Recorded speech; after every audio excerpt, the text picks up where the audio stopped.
दोस्तों, जेल से जुड़ी हुई आज मैं आप लोग के लिए एक ऐसी अजीबो-गरीब घटना लेकर आया हूँ जिसे सुनकर आप लोग के मन में एकदम दहशत हो जाएगी। आप सोचने पे मजबूर हो जाएंगे कि ऐसा भी हो सकता है। लिटरली इस घटना को पूरा सुनिएगा, आपको ये बहुत ज़्यादा पसंद आएगी। तो चलिए शुरुआत करते हैं। कोरोना जैसे आया था वैसे ही एक समय था जब स्पेनिश फ्लू पूरे हर जगह फैला हुआ था, बहुत ज़ोर से। ये बात सन 1920 की है, जब हर जगह स्पेनिश फ्लू फैला हुआ था और बहुत लोगों की इससे डेथ भी हो रही थी। तो बंसी घाट नामक एक छोटा सा गांव था। ये बात अंग्रेज़ों के ज़माने की है और वहाँ पर एक बहुत ही सुनसान में एक जेल है, जो कि जैसे कि काला पानी की जेल है, उसी टाइप की जेल है, जो कि बहुत ही अक्कट की जेल है। ये मतलब ये शहर से बहुत दूर जेल बनी हुई है और इस जेल में बहुत कम ही कैदी रखे जाते थे, क्योंकि ये बहुत वैसी जेल है जैसे कि सुनसान में है और यहाँ पर ज़्यादा फैसिलिटीज़ नहीं है। तो वहाँ पर जो जेल थी वो कैदी रखे जाते थे, लेकिन बहुत कम ही रखे जाते थे। ये बात उस समय की है जब उस गांव में डाकुओं का आतंक था, और कोई ऐसे वैसे डाकू नहीं, बहुत खतरनाक डाकू थे वो। उनके लिए लूट पाट करना तो बहुत नॉर्मल सी बात थी। वो लूट पाट करके, मार करके और पता नहीं क्या क्या कर देते थे, जो कि मैं बता नहीं सकता आप लोग को। पुलिस भी ऐसे डाकुओं से घबराती थी। उस समय उन डाकुओं के पास ऐसे ऐसे हथियार रहते थे जो कि पुलिस के पास नहीं रहते थे, और उनकी संख्या भी अच्छी खासी होती थी। जब भी गांव में कोई फंक्शन या कोई शादी पड़ती थी तो वो डाकू आते थे, लूट पाट करके सबको मार वार के चले जाते थे और खूब ज़्यादा ऐसे फंक्शन में लूट करते थे। तो गांव का एक जमींदार था, उसके भाई की लड़की की शादी थी एक बार, और डाकू को पता चल गया। शादी हो रही थी, सब कुछ हो गया था। रात में डाकू आए और सब कुछ लूट पाट करके चले गए।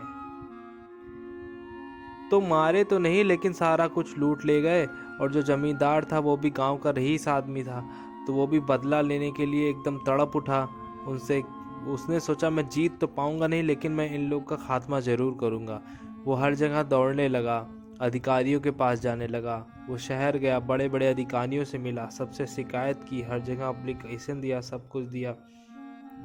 तो अधिकारियों ने उनकी बात सुनी, और जो वहाँ का जो थानेदार था वो काफ़ी डरपोक टाइप का थानेदार था गांव का। तो अधिकारियों ने उस थानेदार का तबादला कर दिया और एक नया, मतलब कोई दमदार सा थानेदार भेजा, जैसे सिंघम टाइप का एकदम थानेदार भेजा, जो कि बहुत ही नामी थानेदार था। दूर दूर से डाकू और चोर उससे बहुत अच्छे से डरते थे। उसका बहुत ही नाम था कि वो बहुत ही खतरनाक पुलिस वाला है या थानेदार है। उसकी दूर दूर तक उसकी जान पहचान फैली थी हर जगह। ये बात डाकुओं को पता चली। डाकुओं ने कहा कि आने दो, कौन सा थानेदार है, जब आएगा डाकू थानेदार यहाँ आएगा तो तब भी हम लूटपाट ऐसे ही करेंगे। ये डाकुओं का ग्रुप जो था, ये 35 डाकुओं का ग्रुप था। करीब 1 महीने बाद शादी पड़ी। डाकुओं ने तैयारी करके रखी थी कि अब इस शादी में लूटना जरूर है, और जो थानेदार था पुलिस वाले ने, उसने भी तैयारी करके रखी थी कि इस बार डाकू को जरूर पकड़कर जेल में भेजा जाएगा। डाकू लूटपाट करते हैं, लेकिन पुलिस पहले से ही तैयार रहती है। तो सारे के सारे डाकुओं को पकड़ लिया जाता है, सबको पकड़ लिया जाता है और सबको उसी बंसी घाट की उसी जेल में, पुरानी जेल में भेजा जाता है, जो अंग्रेजों के ज़माने की जेल थी। उस जेल में ज़्यादा कैदी नहीं रहते थे, जैसे कि मैंने पहले भी आप लोगों से बताया। तो इन 35 का ग्रुप एक ही, मतलब एक ही जो बना रहता है जेल का अंदर, एक ही उसमें हॉल में रखा गया। तो जो डाकू का सरदार था, ये वहाँ पर भी सरदार था, क्योंकि और सब कैदी जो थे वो कम थे बेचारे, और ये जो पूरा इनका ग्रुप ही था, ये वहाँ पर भी सरदार बना हुआ था। इन सबको उम्र कैद की सज़ा मिली थी, और कुछ जो डाकुओं में कुछ कैदी ऐसे भी थे जो मतलब कम गुनाह किए थे, तो उनकी सज़ा थोड़ी कम थी। तो और जो 30 जो डाकू थे उनको उम्र कैद की सज़ा मिली थी, और जो 5 थे उनको कम सज़ा मिली थी, उनको 5 साल की सज़ा मिली थी। जेल में 7 साल बीत जाते हैं। जो 5 कैदी थे वो रिहा होके चले गए थे और 30 कैदी बचे थे। अब जो रसोइया था जो खाना बनाता है कैदियों के लिए, आप लोगों में से बहुत लोग जानते भी होंगे, जेल में खाना बनाया जाता है, रसोइया होते हैं उनके लिए, कैदियों के लिए खाना बनाते हैं तो जो रसोइया था उसको उस समय स्पेनिश फ्लू हो गया। और ये बीमारी ऐसे है जो कि कोरोना की जैसी होती है, जो कि फैलती है एक से दूसरे लोगों में। तो स्पेनिश फ्लू हो गया उसको और उसने खाना बनाया और धीरे धीरे सारे कैदियों को हो गया स्पेनिश फ्लू, सारे कैदियों को हो गया, 30 डाकुओं को, और जो कैदी एक्स्ट्रा थे उनको भी हो गया। लेकिन एक्स्ट्रा वाले कैदी 1 ही 2 बचे थे क्योंकि सब छोटे मोटे केस में अंदर थे, वो सब बाहर हो गए थे। तो 30 के 30 डाकू और जो 1-2 कैदी थे सबको हो गया स्पेनिश फ्लू। और कुछ ही दिनों में धीरे धीरे करके एक एक करके सारे कैदी मरते गए। जब सारे कैदी मर गए तो अधिकारियों को लगा ये अब क्या, जब इसमें स्पेनिश फ्लू हो गया तो कुछ दिन के लिए इस जेल को बंद कर देना चाहिए। तो सारे लोग मिलके उस जेल को बंद कर दिए। 10 साल तक वो जेल जो थी वो बंद थी। फिर जब 10 साल बीत गया तो सरकार को लगा कि ये जेल बंद पड़ी बेकारी हो रही है, तो इसको फिर से खोला गया और उसमें 7 कैदी नए आए जो कि कोई कांड करके आए होंगे और मतलब कुछ ना कुछ किए होंगे। जो 7 कैदी थे वो वहाँ पर जब रहते थे तो उनको रात में अंधेरे के टाइम अजीबोगरीब आदमी दिखाई देते थे जो कि उनको कहते थे बहुत ही खतरनाक देखने में लगे और उल्टा सीधा बात उन लोगों से कहे कि मैं तुम्हारी जान ले लूँगा, मैं तुम सबको मार डालूँगा। तो सारे जो कैदी थे वो ये सारी बात अधिकारियों को बताते थे, लेकिन अधिकारी सोचते थे कि ये सब साले छोड़ने के लिए कह रहे हैं, ये सब झूठ बोल रहे हैं, सब फालतू में ये सब अफवाह फैला रहे हैं। तो इन 7 में से 3 कैदी थे जो वो रात भर यही बोल रहे थे कि नहीं, इस जेल में कोई है, रात में आता है और हम लोग को परेशान करता है, लेकिन किसी ने बात नहीं सुनी। एक दिन जो 7 कैदी थे ये अपने अपने सेल में अलग अलग थे, एक साथ नहीं बंद थे, ये सब अलग अलग सेल में बंद थे। तो जो 7 कैदी थे उसमें से 3 की मौत हो चुकी रहती है सुबह के टाइम, और तीनों के गले पे एक सा निशान, जैसे किसी ने गला दबा दिया हो। अब सारे अधिकारी और जो भी लोग थे स्टाफ, वो सोचने लगा कि ऐसे कैसे जेल में कोई जाता भी नहीं और तीनों अकेले थे, कोई घुस भी नहीं सकता, और तीनों के गले में एक सा ही निशान। तो कुछ समझ में किसी को नहीं आ रहा था। जो 4 कैदी बचे थे उसमें से भी 2 पागल हो गए थे, हर समय अपना सर पीटने लगते थे, तो कभी चिल्लाने लगते थे, कहते थे बचाओ बचाओ, यहाँ पर कोई है, जेल में कोई है, मुझे मार डालेगा, बचाओ बचाओ। सब लोग लेकिन शॉक हो गए थे कि ये कैसे क्या है। 4 में से 2 कैदी जो है वो पागल हो गए, अब बचे 2 कैदी।